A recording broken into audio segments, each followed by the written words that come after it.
Hello, everyone. Welcome to episode 28 of the Tiny Disc Podcast, a show about games and life. I am Robert Scarpanito, and I'm joined here by Jack Cepeda. This is the last official episode of 2017, everyone. Bong bong, what's up? And Colin Sparling. Hey, how you doing, everybody? Shout out to our longtime listeners that have been listening since the beginning. You know who you are. We love you. It's been a solid, 7 months now since we first started this bad boy, and it's been a hell of a journey, and it's only gotten better with age. 28 weeks later, here we are, gents. Yeah, 28 weeks later, like the movie. No zombies, though. No zombies that want to claw our eyes out. TBD. Yet. But I will tell you guys something. I want to ask you guys about something. So I was at the grocery store 2 days ago, and I thought I noticed something that, I mean, it's always kind of been there, but I never really kind of like was conscious of it until I just kind of looked up and saw it. So you guys ever go to the grocery store and you see those guys that are just like very, very determined when they're at the grocery store? They have like their laundry list of groceries they got to get, and they're just going all over the store. But on top of that, they have their fucking headphones in. Oh, yeah. And they're like blasting music. Like they're like hardcore grocery shopping right now. Oh, I don't hear them blasting music. Like they usually have earbuds in. So right. Well, I mean, that's what I'm saying. But like I've come across people that are like blowing it so loud I can actually hear it coming out of their headphones. Hardcore grocery shopping. Yeah. Dude, it's like that. There wasn't there an old N64 game where it was like a time trial game. You had like a shopping cart and you had to try to like stuff a bunch of shit in it. I think it was an N64 game. There was an old game show called Supermarket Sweep I used to watch where it was all about, it was a game show in a grocery store. What? Are you telling me there is competitive shopping out there? Kind of, as a matter of fact, it kind of was. Yeah, it's called Supermarket Sweep, old school TV game shows. And yeah, you had to like, it was all took place in a shopping. Wait, yeah, I remember this now. Yeah, grocery store. You had like a cart and shit, and you had like, yeah, you had to find like certain items like in this giant grocery store. You had to hurry up and find it, like bring it back. It was nuts. It was a cool little thing. And then the final like battle was like you had to like race another team, and you had to fill your cart with the most expensive, like the most amount of groceries, like dollar amount wise, and then like come back, and that was like the winner, I'm pretty sure. So it's like, wow, they really are conditioning us. Consumerism. Yeah, seriously. Yeah, and then the extreme couponing became the thing too. Do you think then those people with the headphones and like, you know, power shoppers, if you will, do you think they're practicing for the revival of that game show, possibly? The gritty reboot. Maybe they're just the people. They're the people there, and there's more than you think. They're just, you know, they get home every day, and that's their training session. You know, they prep for it. They wake up every morning. They're, you know, they eat their breakfast, and then they go to the gym. They're like, okay, getting all mentally prepared to head to the grocery store. And I mean, I imagine like the treadmill, they have a cart in front of them, and they're like still moving they forward. Get the extra long treadmill so they can fit their cart on there. Yeah, I've definitely been known to have some earbuds in sometimes when I just don't feel like talking to anybody. No, yeah, I mean that's totally understandable.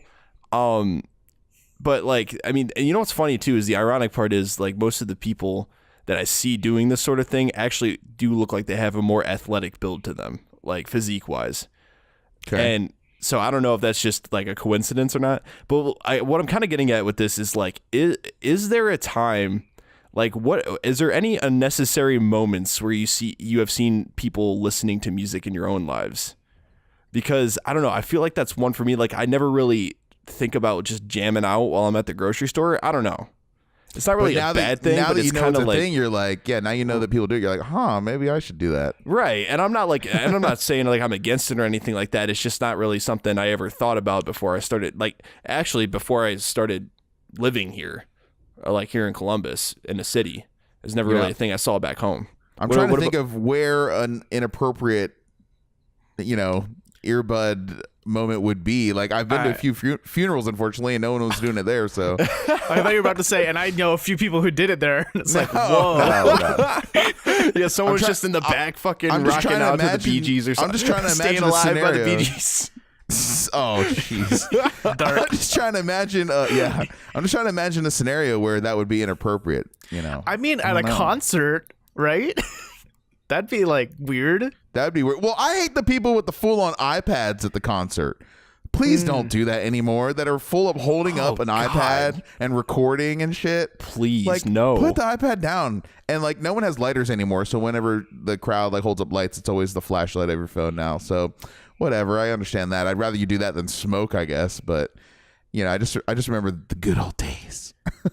Yeah. Oh yeah. I mean, I've had people talk to me with their with an earbud in, or their earbuds in, and it's like, dude, can you not? Like, it's kind of rude. You know what I want to get?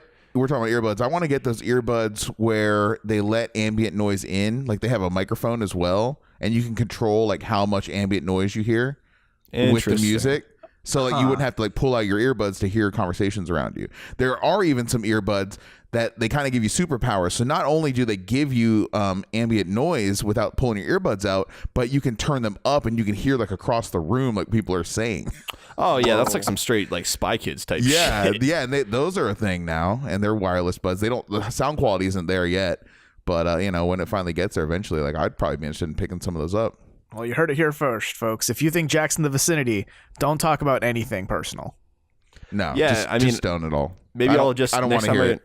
Next time I go to the store, maybe I'll just blast some Code Orange or some Knocked Loose and just start crowd killing people. As I go through the crowded grocery store. Through the cereal aisle. Just two-step, flailing my limbs everywhere, spin kicking people in the face when I'm going to grab my coffee. I see it more and more now, though. Like, it wasn't always a thing. Like 5-6 years ago, I would just be at the gym and I'd always have my earbuds in, so I'd go home real quick, or on my way home from the gym, I would just still have my earbuds in, so I just keep them on, you know, and just do my thing. Yeah. And then, but I saw, you know, I started doing that 5-6 years ago, and now, you know, as the years have gone on, I've definitely noticed a lot more people just do not want to be bothered at the grocery store. And I was thinking, man, like, how awesome is it going to be when we finally do have those Amazon grocery stores? This is not a commercial for Amazon, but where we have those kind of grocery stores where sponsor us. Yeah, where you can just walk out with all your groceries in the cart and not have to go through the line. That'll be such a quality of life thing, man, because I hate that part of grocery stores. I definitely want to like dive into a discussion about that like extensively at some point. But yeah, aren't there some grocery stores that already do that, right? Where you can just like open up their app or something and be like, I want this, and that. And then like you drop by there 30 minutes later and they have it all. You can drive by. Yeah. Kroger already does that. Yeah. And so does HEB, which is the Kroger of Texas. Okay. They do that as well too. Yeah. No, I guess that's a good point. Yeah, I don't know. That's what I was curious about. I was curious whether or not, like, you know, it's just the more and more I see people listening to music in different places, it's just more and more common as I've lived here.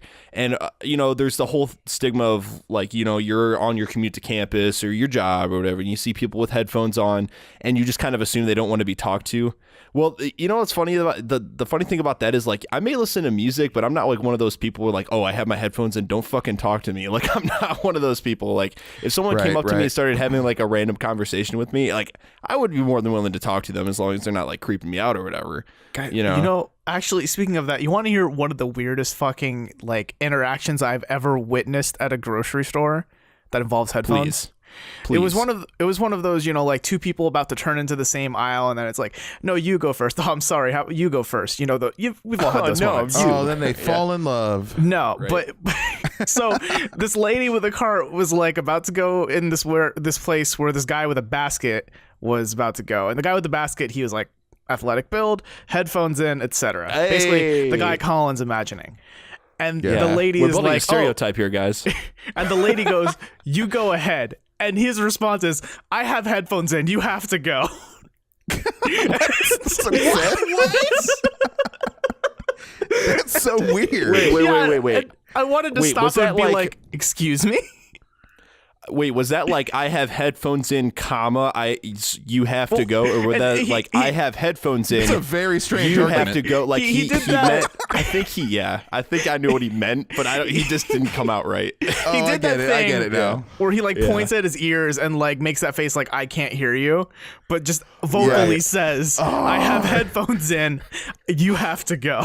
He probably said it really loud too. Like you always do when you have headphones in. All right, this is reminding me now, guys. You're taking me back to a dark place. Do you guys have any horror stories of when wearing headphones goes wrong? No. Okay. When wearing headphones goes wrong. Aside from the time I broke a couple. Think about it, and I'll tell you my story. Okay, I'll kind of protect the names of the innocent here. John and Jane Doe. But I usually always on campus. This is when I was at Ohio State. I would wear headphones everywhere. Right. And it's cold. So I've got like a hot coffee. I've got like, I'm all bundled up. I got layers on layers. Same. Got my headphones, got my beanie on top of the headphones. Sounds like me. Like, yeah, and I'm just walking straight to class. Sometimes I'd get there kind of early. Sometimes I'd just be in a rush and I wouldn't know, how early or late I was. I just walked in. So I walk into this big hall. I'm just not gonna, again, I'm gonna avoid details, but I walk into this giant hall full of a class of like maybe 250 people. And I'm rocking out my song and I'm like, all right, class must just have gotten started. And I sit down and it's the wrong professor. And I sit down in like the front row in the middle. And it's the wrong professor. Fuck, it's the wrong class. It's the class before mine starts. It's the same location, but it's so just you got I'm there there way a little too early. Yeah, like 15 minutes too early. And I sit and I just look up and I sit down. I have my headphones on still, and then the professor starts looking at me weird, and I just like sit there and smile. I'm just sitting there smiling, and I can tell the whole class is like freaked out because who would do that? Like near the end of class, like who would show up like an hour and a half late to class and sit in the front and middle? And then, dude, and then I realized like what I've done. I'm like, well, I can't get up. I'm just gonna sit here now for 15 minutes. And I take my earbuds out and I turn them off. And I just sit there.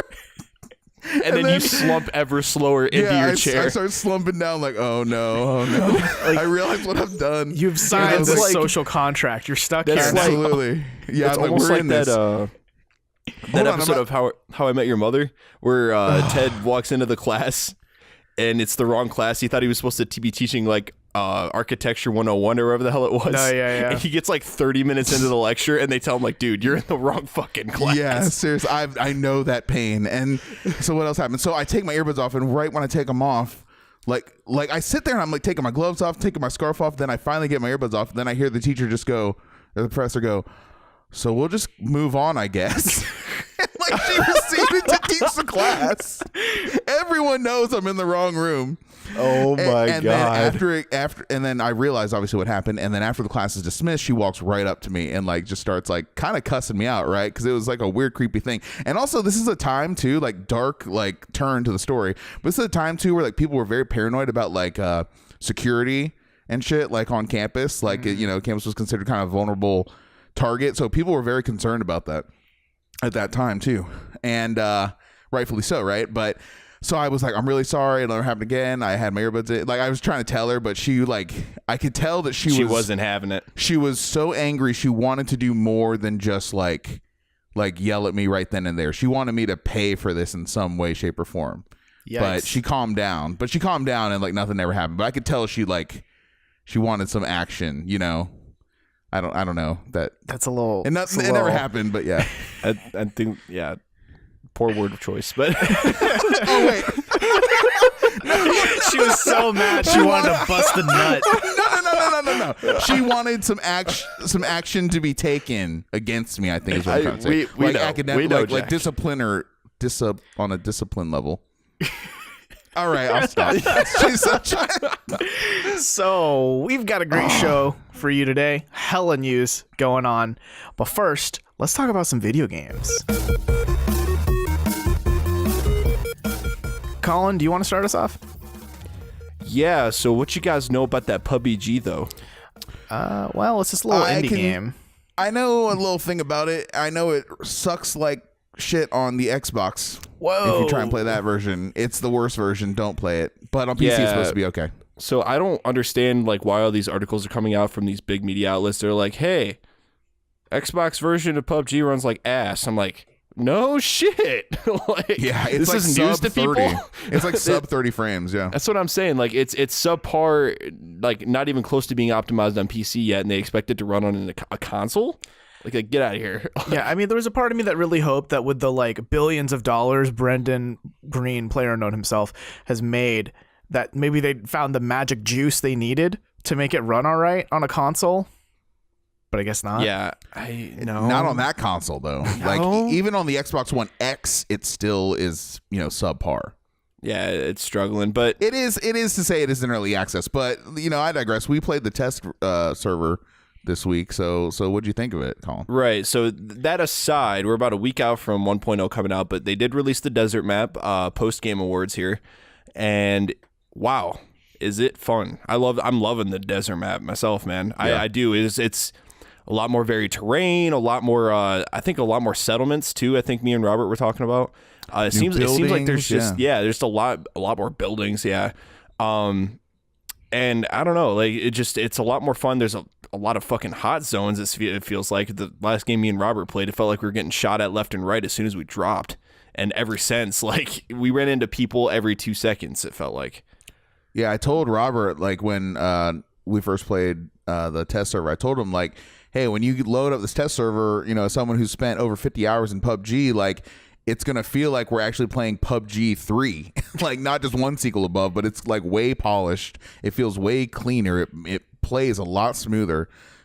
and I'm excited when they finally, go live with it and release 1.0. It's going to be a big jump, a big leap in performance on PC. Yeah, the test server has made me pretty excited, I think, for the 1.0 release, because recently I've kind of just been like, PUBG, it's whatever, it's PUBG. Like I haven't really been itching to play it much recently, but after playing the test server and seeing what the game might look like, post 1.0 launch, I might pick it back up again. It's starting to look pretty good. Yeah. And it's looking so smooth. Yeah, aside from the 8 times it crashed on me today. Whoops. It is. I mean, it is PUBG. It is going to have some level of jank. I think that's always going to be part of the package you get.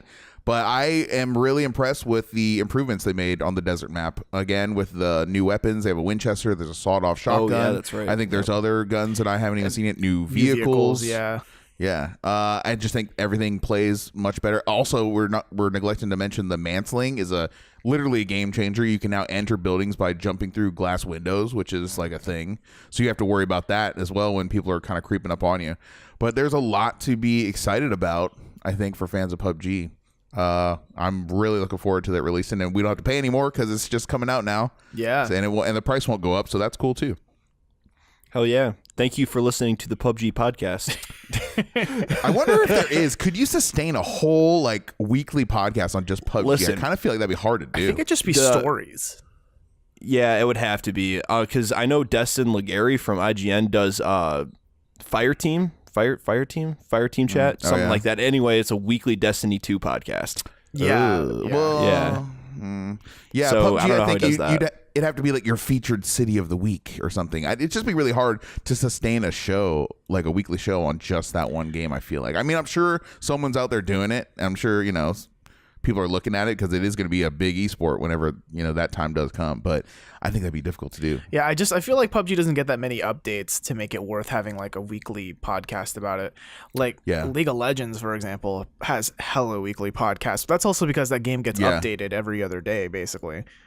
And you need to know so much about every single character in that game too. So I think there's a lot of content to draw from. Absolutely. Well, yeah, I feel like League of Legends now is like on the level of having a weekly football podcast. You know what I mean? Like, it is an esport. There's multiple big celebrity athletes, I guess you could call them. So talking about that and talking about the game itself, I mean, there's a lot more to talk about there than what would be a PUBG podcast. On a side note, Destiny 2 did release Curse of Osiris, and apparently it's garbage. Garbage might be harsh, but it sounds like it's not really going to be what people were hoping for. It sounds like it's less than even the first patch was for the original Destiny, which that ain't good for nobody. Yeah. It's like an add-on to an additional strike. It's not a whole new strike on itself. Or a raid or whatever they call it. Yeah, Destiny aficionado Destin Legary, like I just mentioned, he actually released his review of it on IGN, gave it a 5.5 out of 10. Yikes! Damn. So must be a sad day to harsh. be a Destiny fan. I'm not. Yeah, I'm gonna wait again. $30. Come on, guys, put it out for $30. I mean, if you can do that on PS4, I hear that it went down that low. Yeah, it is. It's on sale for $32 on PS4 right now. Yep. No dice. No. Yep. Robert, what have you been playing, bud? All right. So I've been playing this indie game called 7: The Days Long Gone, and it's been developed by Fool's Theory, which is composed of some ex-devs from games like The Witcher 2 and The Witcher 3, which I know you guys may not have heard of those games or kind of swept under the rug a lot. Who? Surely you jest. I am jesting. Yeah, so ex-devs from Witcher 2 and 3 have worked on this game, and I don't think it shows that well, if I'm gonna be honest. So let's set up the premise, I guess, first. So what 7 is, it's like you are a master thief, and you're on this like prison island, you know, like think of Australia or something, and it's like this weird mix of kind of Victorian era mannerisms, but like futuristic cyberpunk aesthetic. So you don't play as Morgan Freeman and Brad Pitt as investigators? No. Okay. Not quite. I'm really upset. I'm really upset about that. Yeah, so it's like this game that's focused, it has an isometric viewpoint, but it's focused on like jumping around, parkouring, and sneaking, and hella sneaking, because if you get caught, it feels like there's nothing you can do. Like your choices are to die or to run so far away that trekking back to your objective would just be stupid at that point. So it feels like a little bit of a too much of a focus on stealth without any kind of like even slight safety net. So I don't know. It's hard for me to kind of say I'm really enjoying my time with it. It's got an interesting world, which I think is the strongest part about it. And the story is I'm kind of warming up to it. Describe it to me like someone who's never seen this game. Like, is it like a third person, like open world, like Witcher? So it's an isometric viewpoint. So think like Diablo, but you move with your WASD. You don't like click to go somewhere. You move with WASD, and then you use the mouse to like rotate your camera. Retro graphics, modern graphics, kind of it's comic booky almost. It kind of reminds me of Telltale in a way. Okay. Yeah. Yeah, it's almost Borderlands-esque, Jack. Yeah. After watching the trailer. So kind of like mobile graphics, like mobile games? I mean, way better than mobile games. Okay. Yeah, imagine like Telltale Borderlands kind of a look. And yeah, the combat it's very simple. You have your melee weapon and you either do light or heavy attacks. That's kind of it so far. I know you can get like upgrades that let you like dash around and stuff, but I spent maybe 5 or 6 hours and I'm not seeing much of that. I feel like the game doesn't do a good job of kind of explaining itself to you. It's just kind of like, here, go, do. Here, do thing. Yeah. Not much of a tutorial. Yeah, so I don't know. It's hard to say that like I'm having a lot of fun with this game, which is kind of disappointing, right? Because when I heard like, oh man, people who worked on The Witcher are on this, that's got to be like, that's something, right? Did you buy it or are you just playing the demo? So I'm actually like in the middle of a review for it for Tech Raptor, so I got a review code for it. Okay. How much is it? Normally I believe it's $30. Yeesh. Yeah, it came out like December 1, so it's been 2 weeks. Okay. Yeah. So, I don't know. So you're not going to play it after the review is what you're saying? Probably not. No, I mean, I'm going to play it to completion, right? And, you know, like see what's in store for me. Because I imagine it gets better. Like, I mean, it has to, maybe, based on the systems they're building up.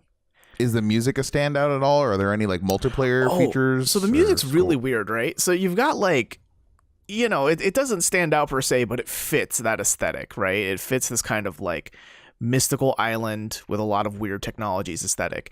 And then every now and then there's like country rock.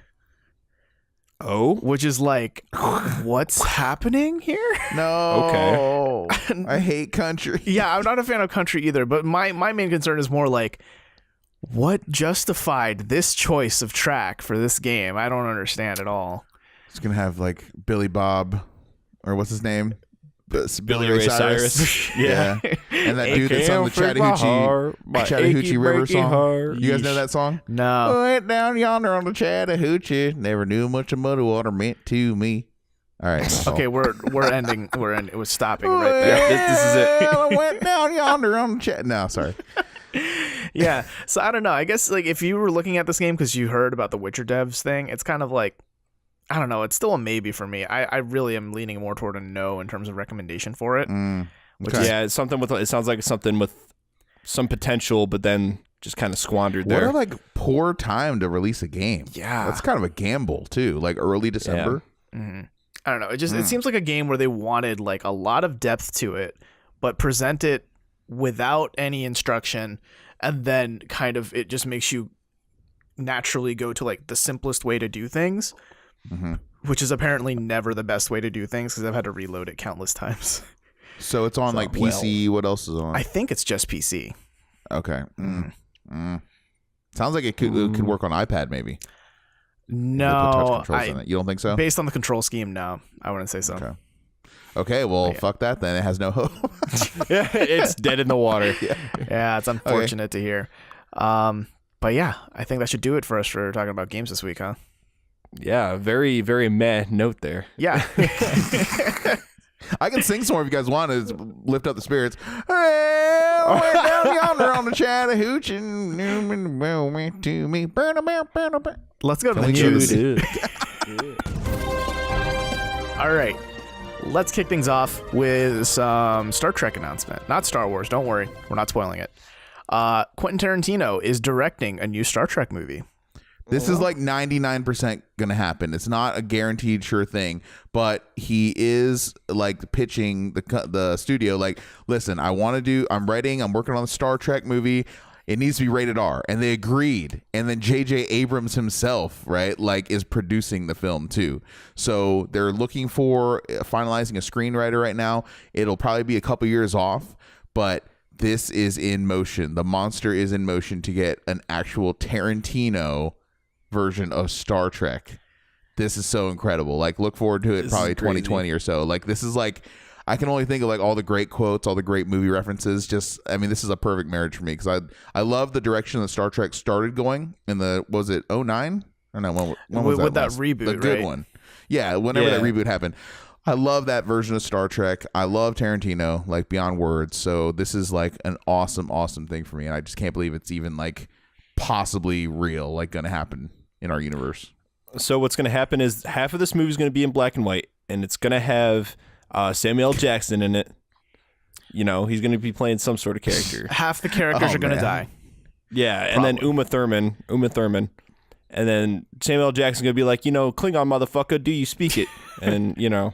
They're definitely cussing in this. It's going to be rated R. It's a Tarantino movie. There's definitely cussing. Motherfucker's going to die. And you know Captain Kirk is going to be like getting with some green chick too, like he always does. Some green chick. Yeah, totally. So it's going down like that, man. I can't wait. I don't know.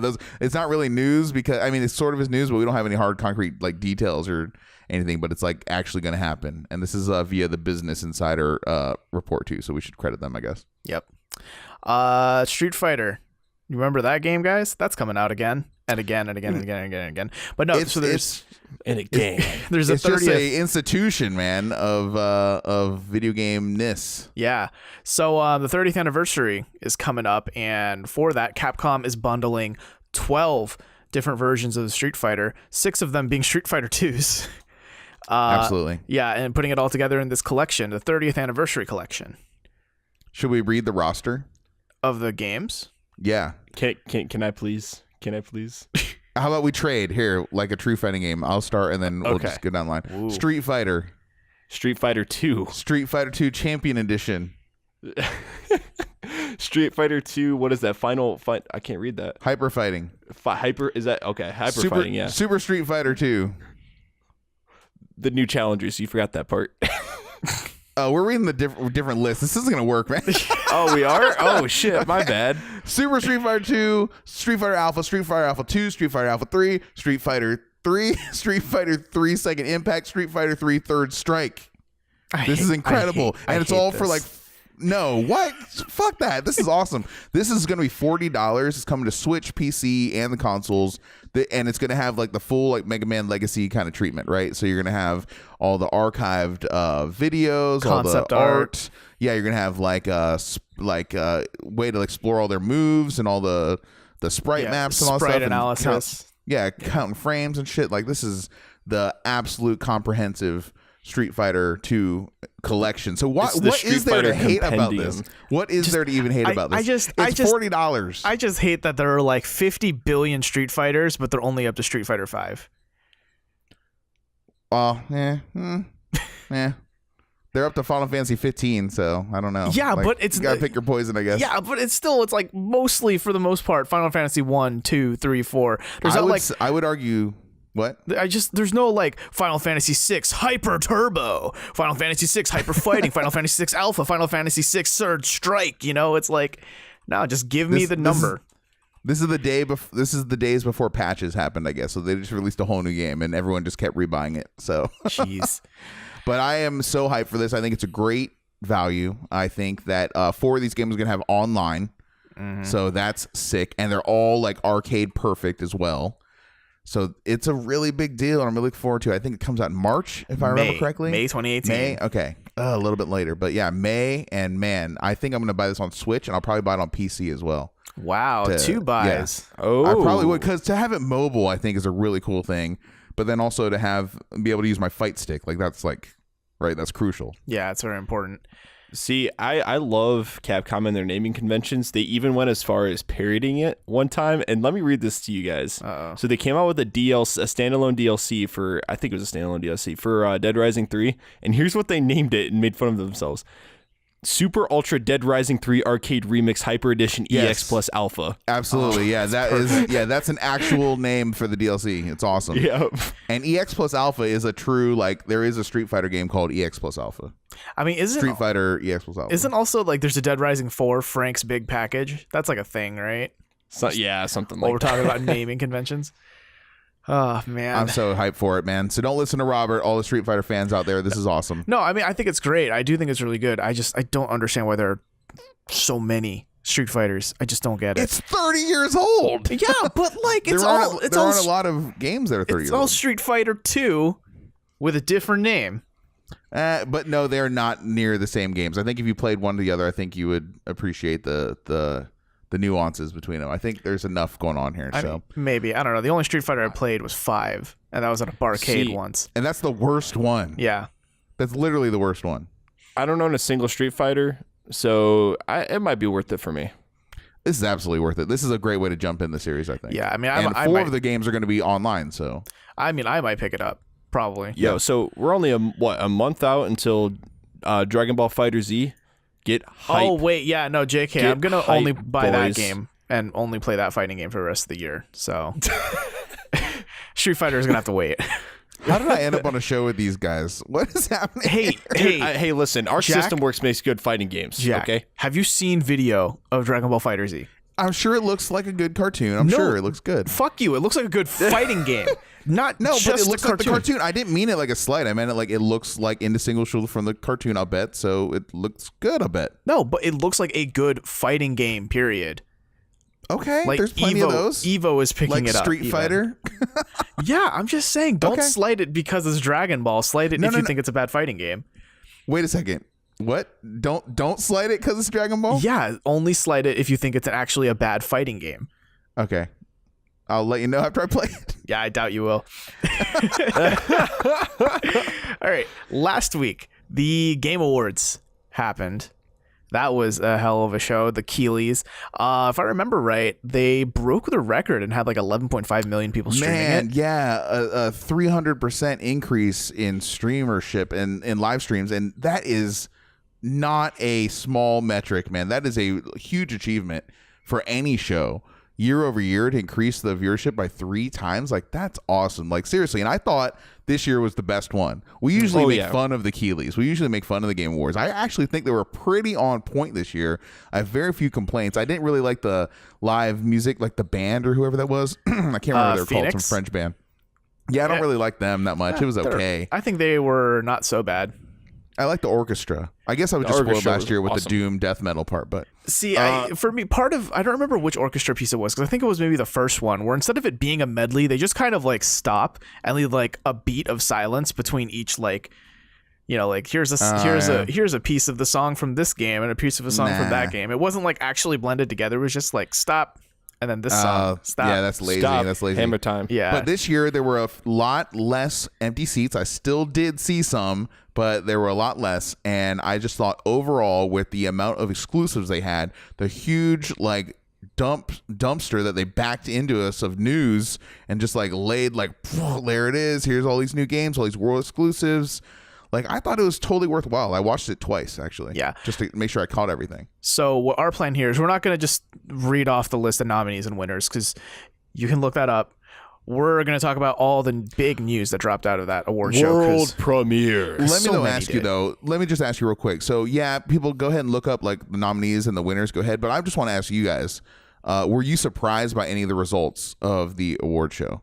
Did anything like stick out to you? There were two things that stood out to me.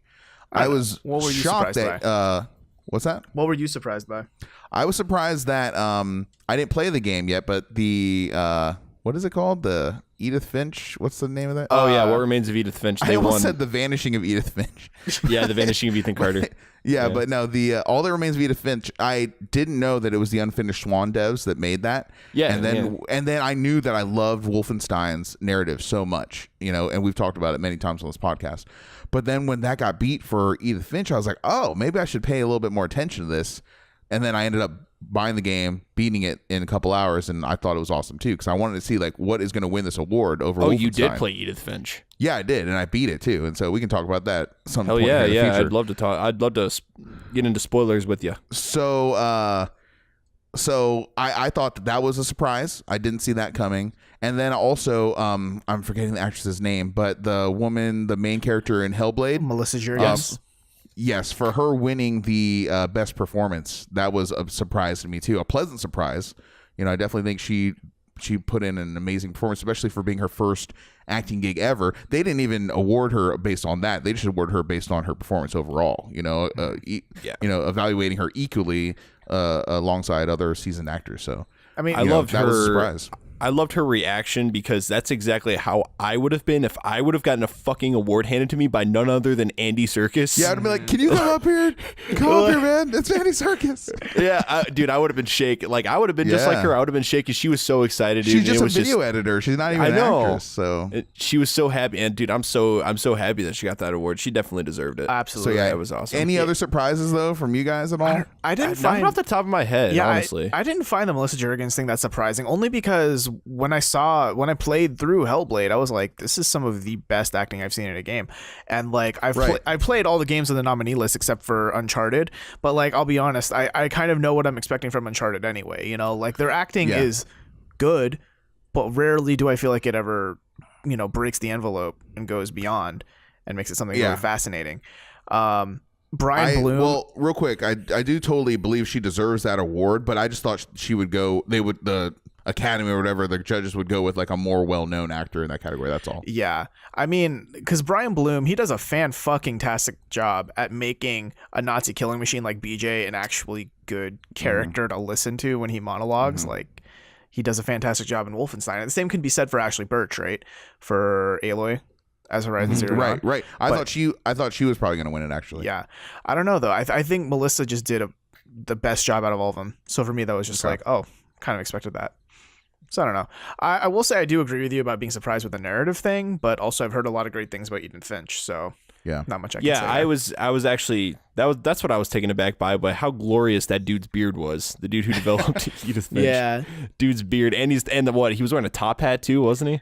He's a dapper. Yeah, there were some characters in that crowd, man. There were definitely some people that looked like they developed some weird, innovative video games. So yeah, but they were super excited to be up there too. It was really cool. Yeah. So let's start go talking about some trailers that dropped during the Game Awards. So first one I want to touch on, From Software.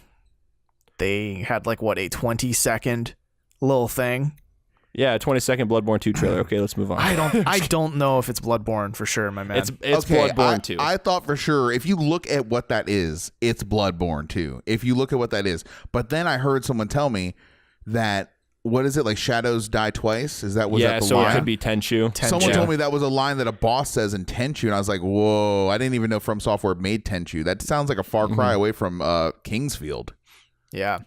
Well, dude, From Software, especially if you go back to their PS1, PS2 days, they made a metric fuckload of games. Like, did they? Like, they made a lot of games. I'm actually kind of like, it's one of my collecting goals is to get all their games. Dude, good luck getting Steel Battalion. That's a From Software game. A lot of people don't know about. I mean, man, that one might be tough. Yeah, it's like what, $500? Is it $500 now? I don't know. I'm throwing a number out there. I'm not the collector. Don't listen to me. Okay, but like, even that really obscure JRPG from the PS2 era that I bring up all the time, Evergrace. That's a From Software game. Like they busted them out PS2 era. Wow, man. But no, I definitely think more than likely it's Bloodborne based on the CG that they use in the trailer, based on the blood being on that really like crazy looking like chain weapon or whatever the hell bone thing that was.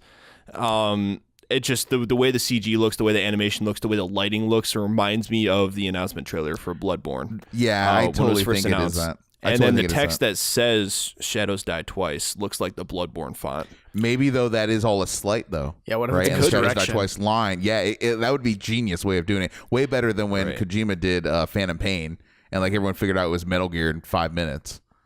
You know, this would be way better than that. So wow, is this a game that we ever have a hope of coming on PC, or is it a PlayStation only? Who knows? Yeah, I mean, Bloodborne was PlayStation exclusive, and it's probably going to stay that way. If it's Bloodborne 2.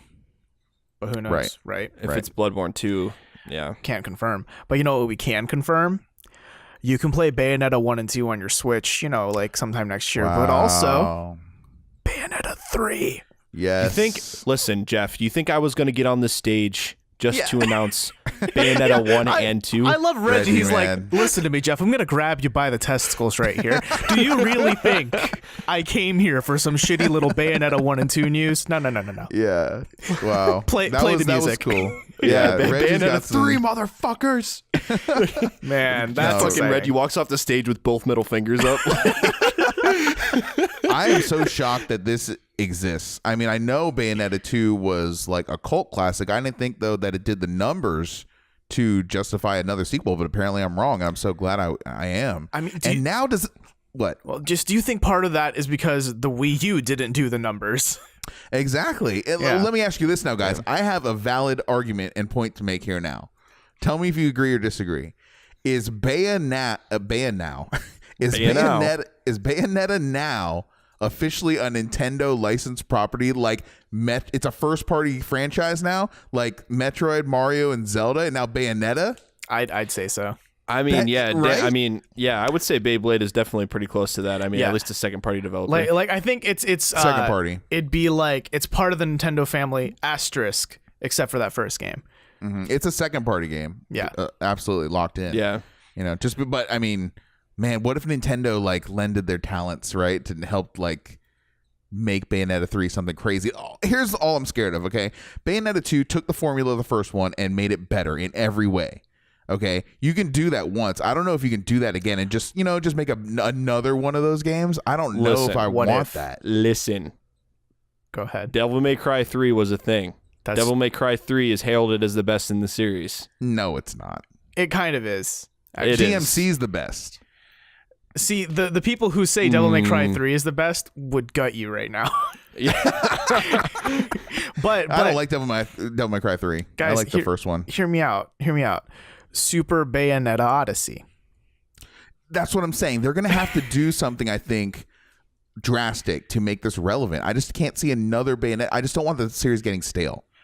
And I don't want to just see them make another one of those. They got to spice it up a little bit. Give me a little spicy meatball. I guess I'm excited, right? Because I played Bayonetta 1 this year for the first time on PC. Oh, wow. Right? And I've Welcome never to 2007, Robert. Yeah, I know. And I've never played Bayonetta 2 because I didn't own the Wii U. Who can? No one has a Wii U anymore. Right, exactly. And I do have one and I never bought it. I mean, think about it, right? The Switch outsold the Wii U in 9 months. Right. Like, that's crazy. It's on pace with the PS4, and it's on pace to take over, basically, the PS4. Especially when the next Pokemon drops, best believe. Game over. So many bundles are going to be sold that year. I'm happy for this to happen, but I'm getting sad because my Wii U collection now that I thought was going to be so awesome is looking less and less awesome by the minute. The more they keep porting games over. I'm like, no, stop. I'm waiting for them to take, Wind Waker HD and Twilight Princess HD and port those over to the Switch, too. Ooh, dude. Yeah. Can't wait. It's going to happen. It's going to happen. Campo Santo revealed their newest game. Those are the guys behind Firewatch, if you don't know. And I am so stoked about this. Yeah, their newest game is called In the Valley of the Gods. Yeah, it looks good. I thought the trailer was nice and sharp. I like the music choice. It looks like a different game than Firewatch. Yeah, it looks a lot different. So I don't know what it is about Campo Santo, but they know how to just pull the right strings with me. They're like, hey, we're gonna take you to all the situations and all the types of places you want to be in a video game. They're masters of mood, and like dude, and atmosphere. They're masters at atmosphere. Yeah, they're like, hey, we're you ever thought about being a Firewatch? No, but we're gonna take you here, and I thought it was the coolest fucking thing in the world. Now we're gonna take you to Egypt and explore pyramids in a first-person narrative-driven adventure game. I'm like, yes, please, just take all of my money. Is this like Pokemon Snap in Egypt, basically? Yeah, Pyramid Snap. Yeah. Yeah, that's I don't what know. it looked like. Cameras have a lot to do with this game. I think it looks really cool, honestly. And I didn't play Firewatch, but I hope play this. Like I do have a couple qualms with Firewatch, but even that aside, I really hope they make it just a deeper experience overall than Firewatch was. Yeah.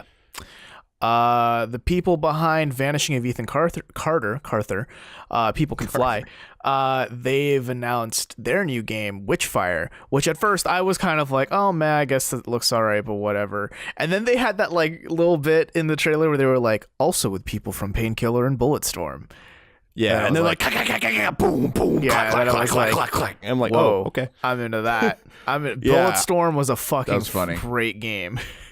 That's funny. Dude, I'm so in on this. Like Vanishing of Ethan Carter's great, Bulletstorm's fucking great. So I'm like, just take my money, just take it again, And the game looks amazing. It's running on Unreal Engine 4 with all them fancy particle effects, and the game looks like it's gonna fry your computer when you. If you want to play this game right now before it comes out, just boot up Darkwatch on the original Xbox. It looks like the exact same. That's what I've heard. That's what I've heard. Have you? So yeah, it looks a lot like that. And also, when I saw the title of this game, I thought of that song by Lil Peep, rest in peace, Witchblades. I don't know if you guys have heard that, but look that up in your own free time. So yeah, I don't know. I gotta say, I'm a little more shruggery about this one. I got some shruggery going on. Shruggery. I need one shruggery. And it's just like, we'll see. We'll see. Because I'm not a huge fan of Serious Sam and. I've never played, and Painkiller. Yeah. I never played those games either, but really it's Bulletstorm for me. That's kind of like, all right, I'm interested. Yeah. Accounting Plus is coming. Well, Accounting's been out for VR, but they're making Accounting Plus. These are the guys behind. You got Justin Roiland, who's behind that famous cartoon Rick and Morty, and the guy behind Stanley Parable is also working on this, and he is a character. Did you guys see him on the interview? No, I think I might have missed it. I missed it. Oh, he was so fucking weird, like in a good way, I think. I still got to play Stanley Parable. Yo, you do. It's so good. It is very good. That's what I hear, and I own it too, and it's not very long, so I just need the time. Yeah, probably over. I almost said spring break. Probably over a holiday break here. Oh yeah, it's absolutely worth it. The guy's name is William Pugh, P-U-G-H, Puck. PUBG. Is it Pew? It sounds like Pew. But yeah, no, that like Accounting Plus looks like it's gonna be interesting. If it's by the same guy behind Stanley Parable, like I'm so excited because Stanley Parable is one of my favorite games. It's so clever. It looks so cracked out. The game. Mm-hmm. This looks so bizarre. So I'm interested to see, where it ends up. To be fair, just lots of Rick and Morty type like. Interdimensional cable type humor, and I'm really into it. Yeah. So, but let's be honest, that trailer was not the most coked out thing at the Game Awards. Tommy Wiseau, aka Joseph Ferris, aka the guy behind A Way Out, which is confirmed to now release in March, by the way. Yeah. Boy, awesome. Howdy, was he on some kind of drug. Wait, hold on. Oh, fuck. Can I cuss on here? Fuck the Oscars. I'm the most passionate man about my game. If you told me my game's bad, fuck you. I know my game's good, and you're going to like it.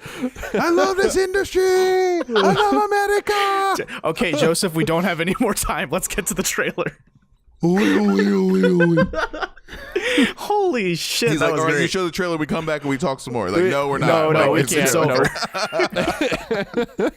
Jeff was just like he's like, there goes all my sponsors just flying out the window. All of this is demonetized. That was really funny, actually. I mean, you're on the internet, you can cuss, so he took advantage of it. Jeff went on record saying that he wanted the Game Awards to be like the Oscars. Fuck the Oscars. Fuck the Oscars. Yeah. No, but in all seriousness, though, A Way Out is still looking like an awesome game. I'm excited. Yeah, it's like 2-player like Uncharted, but more and it's coming, from the creators of Brothers: A Tale of Two Sons, one of my favorite games of that generation. I love that game. in many ways. And I just I think that he was trying to make a big deal out of it, right? Like, you don't need 2 copies. Fuck this copy. Did you see that? And he threw it behind his back. He's like, you only need 1 copy. You can play with any of your friends. Mm-hmm. I mean, it's cool though, right? That you can do that. If you own the copy, you can just go to any one of your friends and be like, hey, do you want to play this game?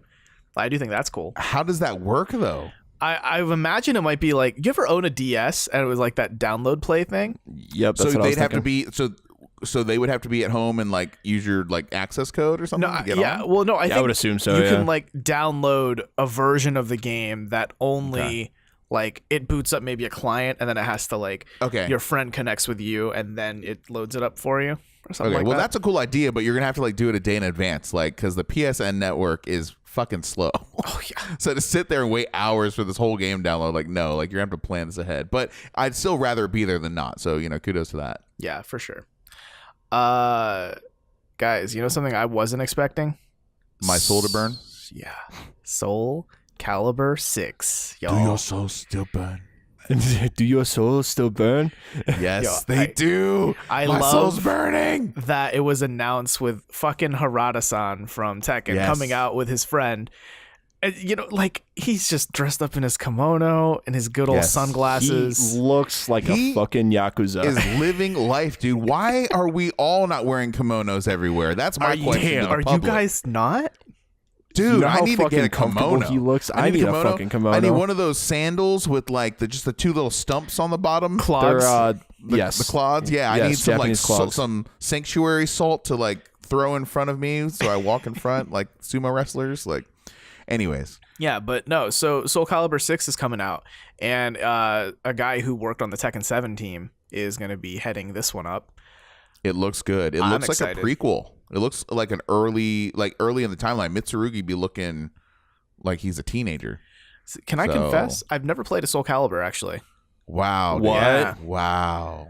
So once more, we will experience the stage of history. If you have a Dolphin emulator, I would absolutely recommend playing Soul Calibur 2 on GameCube.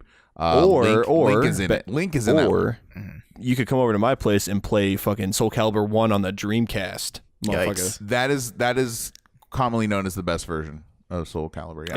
It's a really fun game. It's a great one. I'm excited because I love Tekken 7, one of my favorite games this year. So the fact that someone who worked on that team is going to be working here, I don't know. So looks like it's gonna be good. Right. So I loved Tekken first, like in '96. Like I loved that fighting game. That was my first, like probably my favorite 3D fighting game over Virtua Fighter. But then when Soul Calibur came out, just to let you know, like I was like, oh, this is way better than Tekken. That was my thinking early on, right? Whoa. I don't know if it's going to translate now, but I just remember back then I was like, this is so much better than Tekken. I'm just going to play this from now on. Just because all the different weapons you have, you got dudes with nunchucks, everyone has a different type of weapon, right? Yeah. And so it's just really, really cool. I want to see, it kind of reminds me of like a 3D Samurai Showdown. I don't know if you guys ever played that game, but wow, that's a deep cut. It kind of is. I know that Neo Geo, yeah. Yeah, but no, my soul is still burning. I'm ready for this game. Bring me Soul Calibur. Did they say it was coming out next year? I don't. Did they? Think there was a Did they? I don't think they gave a date. Did they? Yeah. Oh. No, maybe not. Yeah. So I got to wait till E3 now. Ooh, I'm so excited though. This victory burns in the soul of Mitsurugi. Do you remember me saying like it wasn't that long ago? It was just maybe 2, 3, 4 weeks ago on the show. I was like, man, I could go for more Soul Calibur, and here we are. I think we were both saying that. Yes. Yeah. Yes. I'm so happy. And then the last trailer that I want to talk about that came out of PSX, Kojima-san. What coke are you snorting? What heroin are you shooting up? Dude. What hash are you smoking? Because I want to know what made you come up with Death Stranding. Yo, Norman Reedus comes out. He's like, I don't know what the fuck we just watched. I don't know what you're doing with me in this game, Kojima-san, but I love it. There was a lot of stage worship going on by Norman Reedus on that. It was a little uncomfortable the way he was kissing Kojima's butt a little bit. Oh, dude, it was the same. Like Kojima was like, with Jeff Keighley, who was like, I love you, Jeff. And Jeff was like, remember when Jeff gave him like the Lifetime Achievement Award or whatever? Yeah, and Jeff Keighley was like, fucking Kojima-san, like, you're my best friend. You're like my lover. I remember that. Yeah, he was like gazing into his eyes like, guys, come on, settle down. Like, I don't know. I almost, don't hate me for this, please, guys, but I almost feel like Kojima has too much freedom in this game, Death Stranding. It's so weird. And even for Kojima, it's out there. Yeah. Listen, we don't really know shit about this game beyond this trailer, but all I know is just take my money. Just take it. I just don't need to care. see some gameplay. It's not like I'm not going to buy it. Of course I'm going to buy it, but how am I going to feel after I beat it is like what I'm worried about. Like I don't know if I have the time for this like esoteric, like weird poetic, like commentary, allegory / everything in a blender, you know, put together. Plus Norman Reedus, is he actually relevant still? No. He had like one, right? It was old, right? Like they got him when Walking Dead was a thing, and I don't even know if his character's still alive on that show or not. He is. He is. Okay, trust me, you'd hear about it if he wasn't. I guess so, but like he did the one movie. He did Boondock Saints, right? And then now he did Walking Dead. Like I don't know anything else he's done. He's done other movies. I can't list them off the top of my head. He's not known for it, though, you know? No, not like Boondock Saints and Walking Dead. So we'll see. It's just like if this is just a fetus escort mission, like for 50 hours, like I will be pissed. If this is Yoshi's Island, it won't be the sequel. Like I will not be happy about it. I feel like that fetus has power to surpass even Metal Gear. Probably. I feel like that's something Kojima would do. As the Wu-Tang Clan have said in a song prior, don't let the fetus defeat us. What? That's all. I'm just dropping the mic. Dropping the mic. Nah, like I don't know. There's a lot of crazy shit going on in this trailer. It was very atmospheric. They were carrying a corpse. The corpse like dissipates into the fucking ground. There's oil everywhere. Invisible oil monsters. People killing themselves. Weird flappy thing. Actually, they're in Japan. They're called the pata pata. That's what they're calling it in Japan right now. Pata pata. Yeah, I saw Kojima-san tweeted about it. He's like, so apparently the back machine thing from a new game, everyone's calling it pata pata in Japan. So he's probably going to He's probably going to change it to the pata pata. Yeah, the pata pata. Because Nintendo, they started calling the controller the nunchuck. That was like an unofficial, that was like a nickname given to it at E3, and then Nintendo's like, no, we'll just call it the nunchuck. It works. Yeah. So maybe Kojima-san will do the same thing.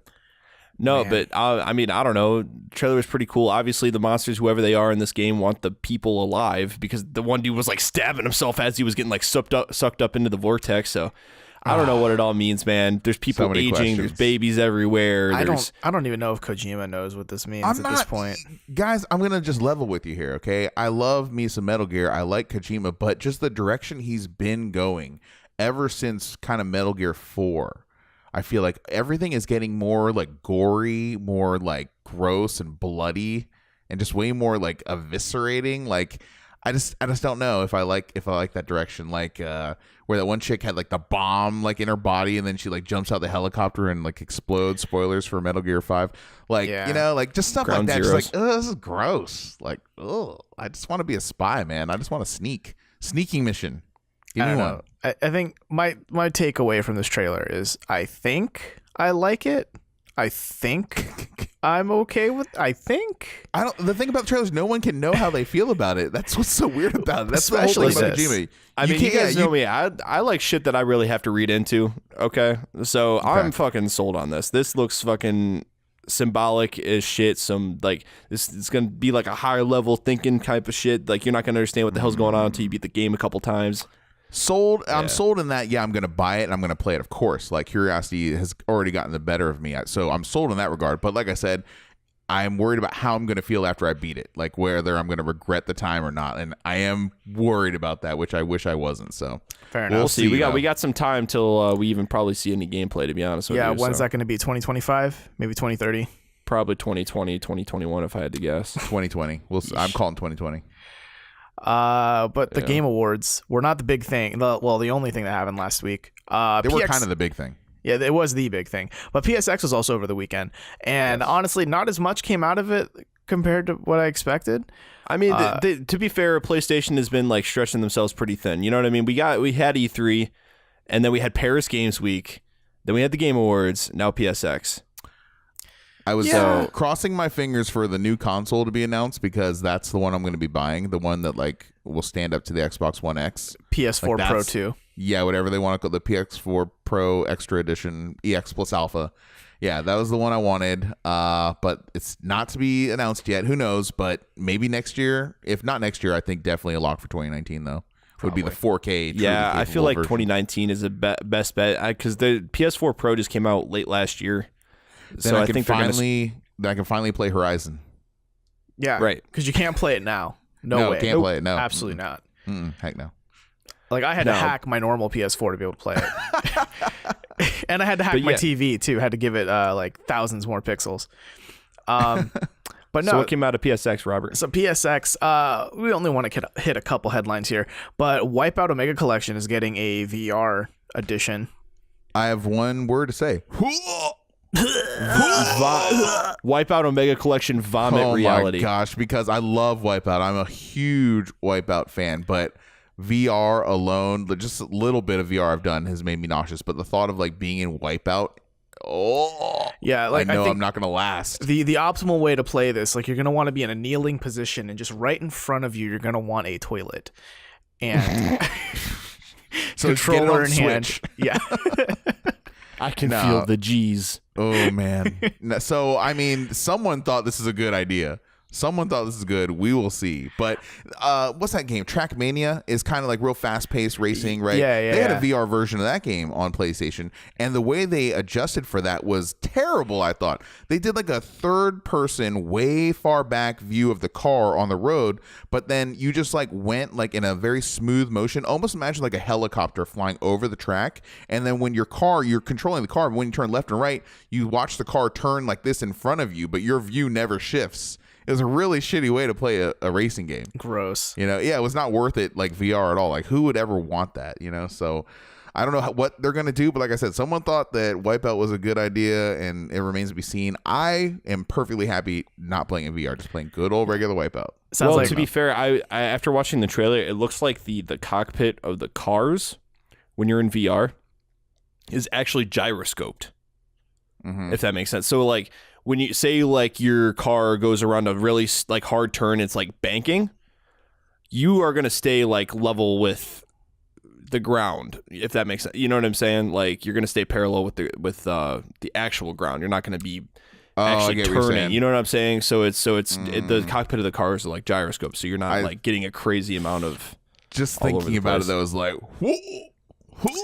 Sounds like I don't know. Whoever plays this game will get wiped out. Yeah, my stomach's not a pussy, unlike yours, Jack. Man, hey, get it. Yeah, wow. Whoa. I'm being verbally attacked here. Very personal there. Yeah, but I'm just saying, man, if you've done racing games in VR, like they're, No, I can't do. You know what I can't do is horror games in VR. I can't. That's where I am a scaredy pants. A scaredy boy. Wuss. Yes. Ponani Sparling. Here we go. God of War, that Dad of War game is coming out. I believe it's confirmed for 35 to 40 hours. That's what came out of PSX, which is like, that's cool, I guess. You're making a God of War game that's longer than all the other God of War games combined for once. Great. Hey now. Hey. This game's going to be good, okay? Game's gonna be good. Yeah, he doesn't even have his chains. He doesn't even have his blades of chaos. He's the Dad of War. He's got his axe. It's Norse mythology, and somehow he fell out as the God of War. How he fell out of Greek mythology. I want to know what the fuck is going on in this game because it looks amazing. The blades are not like part of the digital deluxe package. Then just no sale. I don't want to play Kratos without the blades of chaos. I'm not interested. I'm sure they're probably gonna find some way to put something similar to them or something. Like, they're like going to find a way to put the two guns, man. So you mean the Lara Croft reboot? Yeah, that's not good either. No, I don't know. It's just, you know what I mean? Blades of Chaos are why I like that game. But the graphics look good. It's coming out this year. It's obviously, they're going for something different in so many ways. Next year. Oh, next year, yeah. They're going for something like hugely different with the different view, with the storyline with the son. You probably know the son's probably going to die or some shit, or the son's going to save Kratos, or, like it's kind of seems like a predictable story.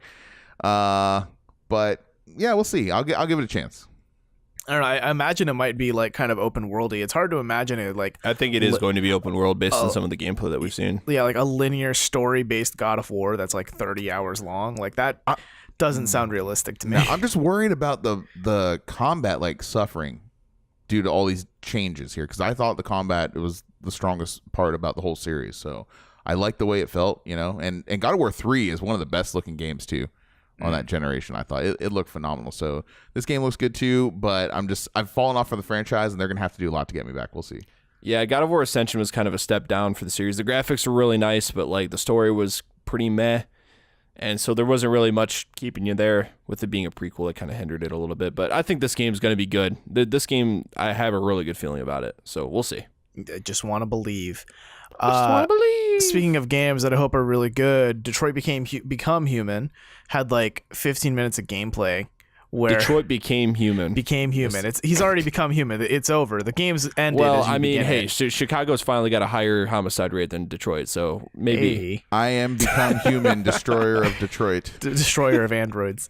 So they had like a 15-minute gameplay thing where like the crowd savagely yelled at a man playing the game, telling him to make these choices. That was great. It's like a rock show, man. The crowd was hyped. That's one thing you can always bet. PlayStation fans are always down to participate in the show. And that's kind of what we got here. Yeah. It kind of reminded me of like when people at a rock concert or something get really, really fucking excited when the roadie comes on stage. Yeah. Like, roadie! Yeah, fucking check that mic! It was a cool moment. I didn't watch the whole stage presentation, but I imagine that the Detroit section was probably a highlight of it, especially for the audience there. It was a cool story. I mean, to be honest with you, after seeing the gameplay, I'm not surprised at all by almost any of it. Like, it seems very much like one of David Cage's games, Oh, yeah, 100%. I'm fine with that. Yeah. The presentation has only gotten better, though, and that's what's getting me so stoked about it. Like, it's just David Cage refining his craft is what it comes down to. And it'll only be a bonus if there's layers added to that, for me personally anyway. Because I just enjoy his games. Please have shitty French accents. French people acting in American accents. Please do it again. I love that part of Heavy Rain. Oh, so it was great. I don't know. This to me, it's looking a lot more like a really good Arkham Asylum, a really good Arkham game in terms of like its detective mode stuff. Where you're like exploring a crime scene and like piecing things together, and then what you find out in the crime scene, it actually like affects what you can say or what you can do later in the scenes, which I think is really cool.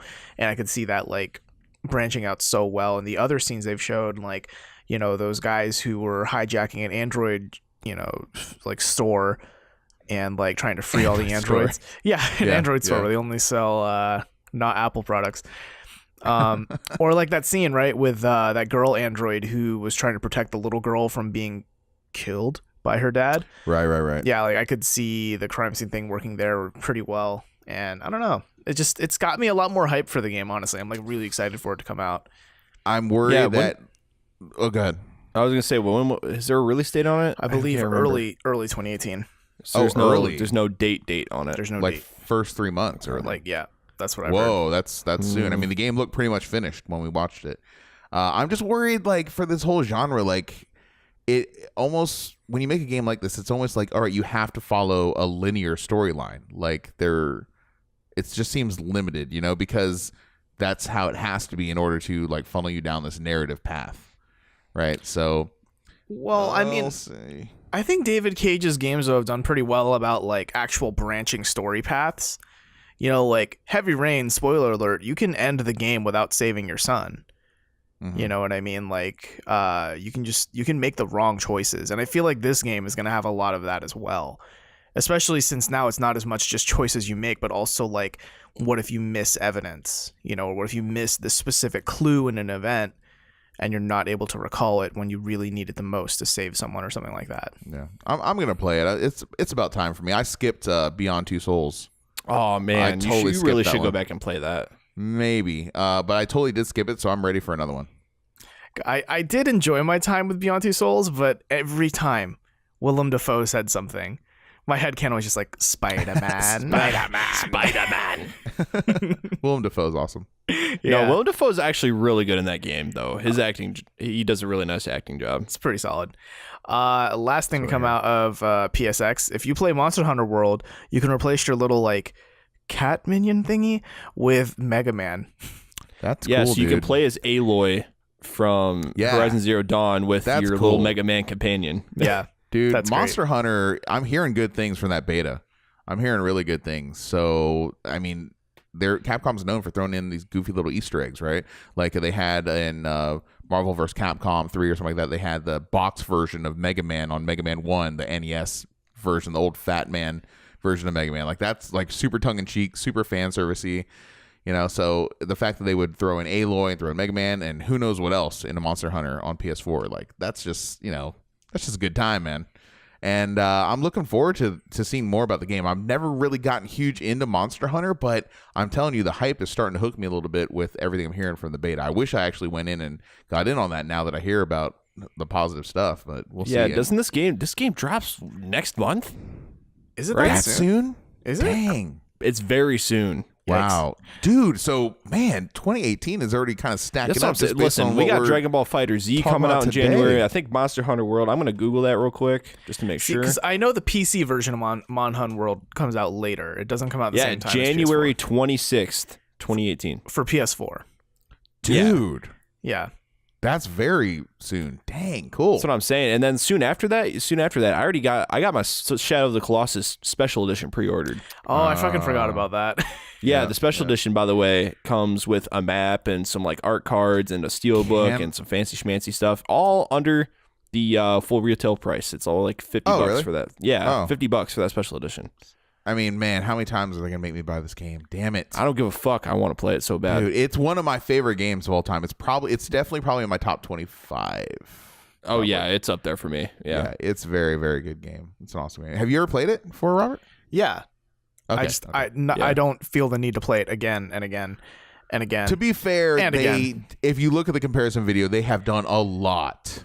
Yeah. They've basically remade the game. Yeah. So, funny story about that. So, I brought it up in my video game discussion club about the game, and one of the guys said that like, oh, I hate the game. Like every time I would get farther in the game and I just wouldn't have enough stamina. I would just like run out of stamina constantly. I'm like, wait, you can like get items that increase your stamina, right? You have to like kill the little lizard things, right?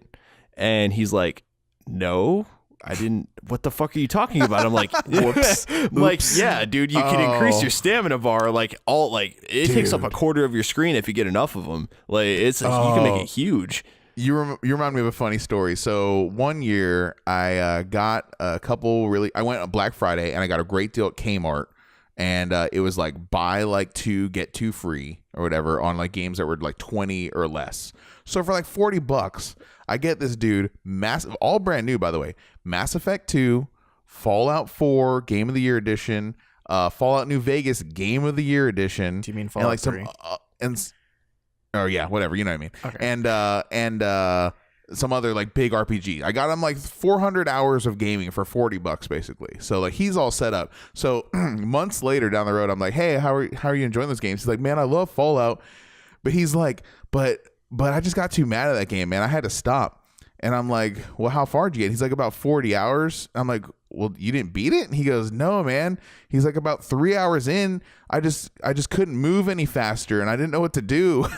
And he was like over encumbered. So if you know the game, you move at like a snail's pace when you're carrying too much weight.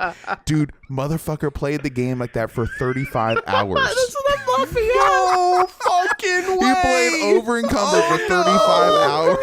No. And I'm like, you should have seen the look on his face when I was like, bro, you just take out stuff your inventory. It's too heavy. I was like, are you just carrying everything you see? He's like, yeah. And I'm like, no, don't do that. And the look on his face, he was just like, oh, like he felt so dumb. It's just like the meme. That's not how this works. That's not how any of this works. He was just like, why is the game so slow? Like, holy shit. And to be fair too, the guy was like newer to gaming. Like he wasn't like big on gaming, right? Okay. So he wasn't aware of that concept. I felt bad for the guy. What a pure innocent soul. To be fair, the first time I played Fallout 3, the first time I'd ever played a Fallout game ever, period, end of story. Like first time. I walked right past Megaton I don't know how many fucking times. What? Before like actually realizing that's where I was supposed to go. Oh wow. Whoops. Yeah. I was so completely fucking lost until I finally looked it up on the internet. Or no. What happened was, and this is why Fallout 3 is one of my favorite games. Fallout 3, like my buddy had stayed the night, and I was showing him Fallout 3 for the first time, and he'd never seen it before. And he's like, yo, that's pretty cool. So like what I did is I set him up and I let him start his own game, and I just like kind of watched him play for a while. And it got really late at night, so I was like, hey dude, I'm gonna like pass out or whatever. You can keep playing all you want. And so I wake up, it's like 10, 11. He's still fucking playing the game. Wow. In the morning. Yeah, in the morning. Oh, in the morning. And I'm like, dude, did you sleep? And I'm like, no, dude, I just fucking game's amazing. I was like, and he's like, dude, but I figured out where you're supposed to go. It's this fucking like half like blown up blimp looking thing. It's actually a city. I was like, what? Oh shit! Is there like a marker or something pointing? Yeah, to I'm thinking like it took you 8 hours to find that. There's like an arrow, right? I don't think I had, dude. I just didn't understand how the UI worked. Gotcha. You didn't know that arrow at the time or something. I didn't have the map markers. Something was fucking with me. I don't remember, funny. But I was lost because I just thought he was just playing around in the wasteland and didn't go to the city either? he figured it out. Yeah, wow. He's like, yeah, dude, the half blown up blimp that you kept passing by, it was the town the whole time. I was like, oh motherfucker. That reminds me of the time it was like noon and I started playing Persona 5 and then I looked up and it was like midnight. I was like, oh, yes, I played all day. Yeah, that's how it goes. Had many days like that, my friend. Yeah. But yeah, man, so that just spawned like this whole dynamic between me and my buddy. Like, you know, we would, because the thing was, we would tell each other, like, okay, listen, we can't look up anything online. We're going to go through the rest of this game just completely blind. Whoa. And so what we would do is we would call each other like, dude, so I found this thing, you know, blah, blah, blah, blah, and this is part of the wasteland, and it's so fucking cool. You got to check it out. I'm like, okay. So, you know, that's what we would kind of do. That was our dynamic. We'd call each other and talk about, you know, all the shit we'd find. And then we'd bring each other's Xboxes over to each other's houses and we'd play the game and like discover shit in real time. Yeah, and you know, when I got further in the game, I eventually got the strategy guide, and I basically just used it to find all the secret weapons because there's some really specific shit you got to do for some of those weapons. But I digress. Fallout 3, great times, great game, good game. Memories. Yes. Let's wrap the show up though, shall we? I'm gonna toss it over to Robert for a question of the week. Self-serve. Hey, Robert, thanks for that. So. My friends. Dad jokes, man. Hey, fuck you. So, Robert, are you with us? Robert? No, I'm not. I'm out. I'm sorry. Hold on. So my question. I can't hear you. There's a hurricane coming in. You know who else refers himself in the third person? Kanye West. Kanye, hey man, Kanye West is just trying to do his Kanye best before he gets his Kanye rest. Yes. Okay. All right. So my question to you guys is, it's another who would win. And it's coming to me because you guys heard the deal, right? That's happening kind of between Disney and Fox, that Disney might finally own Fox. Right, yeah, crazy. And they're really foxing it up, man. Yeah, and that implies a lot of things for the Marvel Cinematic Universe, doesn't it? Oh yes, it could, right? Because X-Men and Fantastic Four, if I'm not mistaken, are not part of the Marvel Cinematic Universe in terms of like Disney. So I was thinking like, man, if they became one universe, it would be a really cool fight to see on the big screen. So my question is, who would you guys think would win? Wolverine or Hulk? Death fight, like to the death. Like Hulk is the champion of Sakaar and Logan walks into that ring. Did this not happen in the comic books? This happened in the comic books. It did. Okay. It did. Okay. It happened in the comic books. There was actually a video game where it happened too. I think it was Hulk Ultimate Destruction. You actually fight Wolverine. I'd believe it. Yeah. But did you guys read that comic? No. Okay. I don't. Gosh, how would this dynamic even work in this battle? I think. All right, this is just gonna be a short conversation. I think that Hulk would win, and this is how he would win. He would basically throw Logan up, and he would just never come back down. He would enter orbit, and then that's kind of how Hulk wins, right? And Wolverine would never get down, but he'd be pretty bloodied up, you know, on the way there. But I feel like that's how this is all shaken out. Yeah, that's kind of like how I'm feeling, like, because both, so I'm not really adverse on my Hulk lore. So does Hulk have healing? He just can't be penetrate. Wait, he just can't be cut. He can.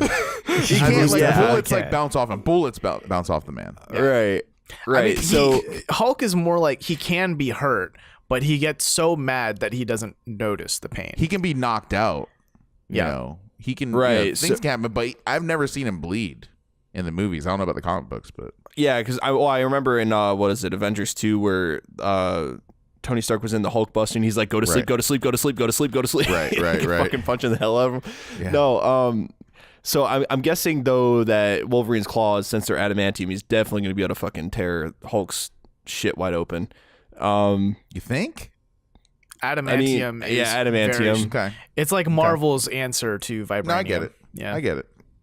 Yeah, so if Hulk is able to knock Wolverine into orbit, just like not allow him to breathe anymore, like Jack says, then yeah, I think Hulk could win. However, if we were in a building where for whatever reason, like Hulk just couldn't get out, like there was a roof, like, and he just couldn't get out of it, and Wolverine, I don't know, I feel like Wolverine could find a way. I feel like Wolverine could fucking. I can't imagine. I don't know. Imagine how he's gonna decapitate him. Like, I don't know. I mean, dude, listen. The Hulk's guts are on the fucking floor. I mean, the Hulk can't regenerate that. Okay, fair enough. Yeah, I'm going Hulk though. My money is on Hulk. I don't know. I'm just gonna go Wolverine because I like Wolverine. A lot of people don't know this, but Wolverine is like supposed to be like a tiny man. Like he was like the superhero that short people could like look up to. He's supposed to be diminutive. And Hugh Jackman in real life is like 6'3" or some shit like that, you know. But Wolverine's supposed to be small. Not that matters in this battle, but just fun little trivia. Yeah, whatever you say, bub. Man, what do you think, Robert? Me, I think. So I know what happens in the comic. The Hulk. What happens? Versus well, tell us what you think, and then tell us. Well, what happens. Tell us what you think, and then tell us what actually happens. Okay, so I think Hulk wouldn't have the mindset to be like, I'll just throw him up into orbit. That's like a little bit too smart for like what Hulk can do. Especially he would do it in a rage. He would just, but it's totally like to throw him in the horizon. He would do that. Maybe, but I can't see him throwing him up with the intent to put him in orbit. I can see him throwing him up to like to get him away, just to throw him, right? But like, for one, the strength the Hulk would need to throw someone into orbit, he would have to be so angry by that point that he's not even close to thinking. Like Bruce is not there anymore, you know, because like the whole idea with Hulk is that he gets stronger the angrier he gets, right? Okay. Yeah, that's true. And we also have to remember that, you know, the Hulk, the logistics of it, like physics wise, Hulk goes to pick up Wolverine, tries to throw him. All fucking Wolverine has to do is stab his fucking claws into his hand. He ain't going anywhere, or he's gonna rip his fucking hand right open in the midst of throwing him anyway. So what do you think happens? I think Logan wins this out. If we're talking like peak Wolverine, you know, like not Logan Wolverine, like the movie Logan Wolverine, but maybe like, I don't know. No, we're talking X-Men, like X3. We gotta compare apples to apples though. If it's peak Wolverine, that's got to be versus peak Hulk. Peak Hulk, but peak Hulk in the Marvel movies. Okay. Right, because we're doing peak Wolverine and the Wolverine or the X-Men Wolverine movies. And, MCU. Yeah, and even then, I think peak Hulk would probably be Thor Ragnarok, right? Potentially around there, yeah. Because I mean, at that point, he had been Hulk. Spoilers, I guess, for 2 years. You know, like he had been only Hulk, right? And I don't know, because I mean, Thor beat him, right? Thor totally won that fight. Oh yeah, totally won. Yeah, you can knock him out. You can knock him out. I just don't see how Logan's not that strong. Logan doesn't have, you know, Logan was weaker than Thor before Thor became the God of Thunder. Yeah, so there's no way Logan's knocking him out. I don't know. I think Logan edges it out only because he can pierce through Hulk's body and make him bleed out. I think that's what kind of gives him the edge here. He may not be able to knock Thor out or Hulk out, but he can make him bleed. Do you bleed? He'd have to get to him first though, because Hulk just needs to take the double, you know, hammer fist, and just boom, like to the moon. Like, I don't know. So what happens in the comic book?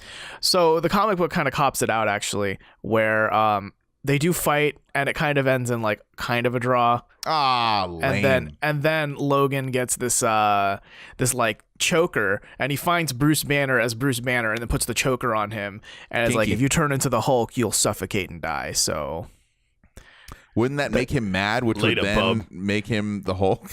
Well, that's why I said so. Don't I'm really get mad about this. And then they do a thing where like Bruce Banner jumps out of they're on an airplane, and Bruce Banner jumps out of the plane they're on, and then like grabs Wolverine and is like, if I don't turn into the Hulk and you know, land on my feet, we're both dead. So take this choker off me. Wow. Even so though he just pulls out his keychain and like Yeah, he unlocks it for him. Wait, in midair. Wait, would Wolverine really die from that though? I don't think he would actually, but He would get fucked up though. He'd get fucked up. I don't know if he'd It'd die. ruin his day for sure. No, yeah, I mean he would be fucking taking a while to heal that shit. He'd be late for spin class. Yo, I mean, But like he survived. there's no way that adamantium skeleton ain't given though from that impact. Yeah, and he survived fucking radioactive burns. You know, like He was concerned enough to do it. So yeah. So there you go. So I guess there it is. Our votes are 2 for Logan, 1 for Hulk. I am going Hulk. Yeah. I think Wolverine wins. Yeah.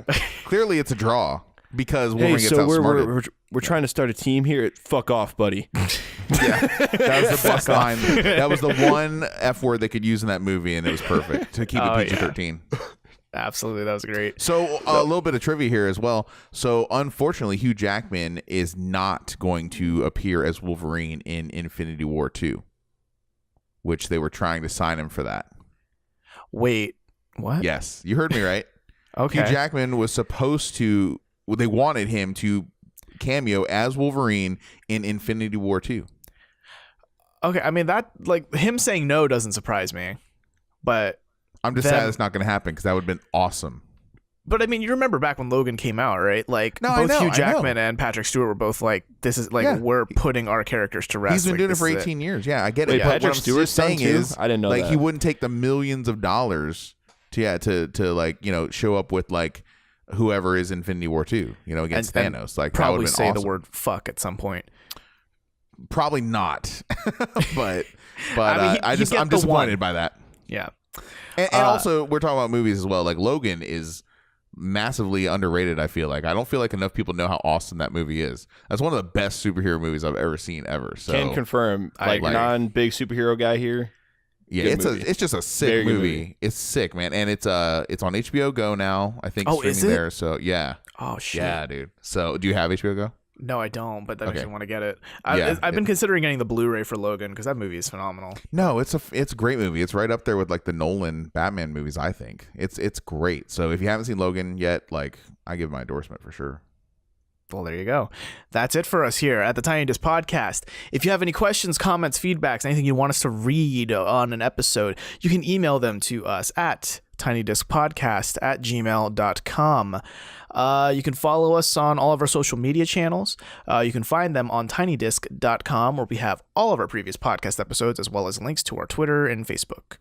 If you enjoyed what we've done today, feel free to give us an iTunes review. That'd really help us out a lot. It'd mean a lot more than you think, and it's only like 5 minutes of your time. If not that, just tell a friend. Turn to the person you're sitting next to right now, even if they're a stranger on the bus, and say, "Hello, I'd like you to listen to the Tiny Disc Podcast." Yeah, listen to us while you're walking around angrily getting groceries. Yeah, exactly. Yeah, I mean, don't say it to the wrong person. We don't want you to get punched, or we don't want any legal trouble for that kind of bullshit. But yeah, direct all your complaints and lawyers to Robert Scarpanito at or don't please don't. mail complaints to the following PO box. It doesn't exist. So no, we should wrap it up, guys, though, and yes. say this is our last episode of this year. Starting next Thursday, you can look forward to what we've kind of been pimping here slowly but surely, the beginning of the 10 days of Tiny Disc. Should we at all say what that is or just leave it as a surprise? So I think, basically expect a lot of discussion about games that came out in 2017. It's kind of a wrap up, right? It's a good way to kind of end the year as we're all ending the year, So we're going to post one episode every day starting December 21st. And it's all going to culminate on December 30th with our final 10 days of Tiny Disc on that day. And then by the end of that, you'll know how we felt about the entire year and everything that happened in it, good and bad. It's a celebration, bitches.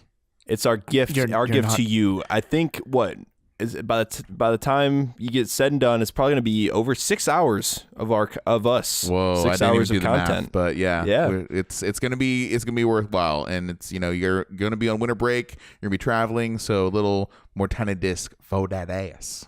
Yeah, especially to those fans that we have over in California. We love you guys. We know how bad it is for travel during the holidays. I don't know how you guys live there. LA looks like hell during Thanksgiving. Oh man, so stay strong, brothers. So where can we find you guys on social media? Colin and Mano, aka Boo Boo _55. at JAC. double underscore. Sorry. Oh, I'm sorry. I stepped No, all you over good. I'm on Twitter at JACCEPEDA, Mr. Cepeda, if you're nasty. You can find me at Panoptimist, PINOPTIMIST. Thank you so very much for listening to the Tiny Disc Podcast. Enjoy the rest of 2017 and get ready to ring in 2018 with this was a great year. Yes. Oh, it's gonna be awesome. Just a reminder, it is Star Wars weekend this weekend. So don't spoil it. I swear to God. Be cautious. Watch your social media, or don't watch your social medias. Yeah. Black out on social media because you know they're rolling out. I've already seen reviews go up, so the spoilers are out there on the internets. Just be careful. Yeah, that's a great way to end the show, Colin. Follow us on social media, but stay off social media. Don't go there. You don't have to worry about us spoiling it. We're not going to do it. No, we're not going to be. We're not going to be those guys. If I find out when you guys spoiled Star Wars for somebody, I'm coming for you. Whoa. So, dark. Yeah, this is it, guys. This is 2017. This is our last official regular episode. Look forward to the 10 Days of Tiny Disc next week. We out. So, thank you. And we'll see you guys next Thursday. Peta peta. Ay, ay, ay, ay, ay, ay.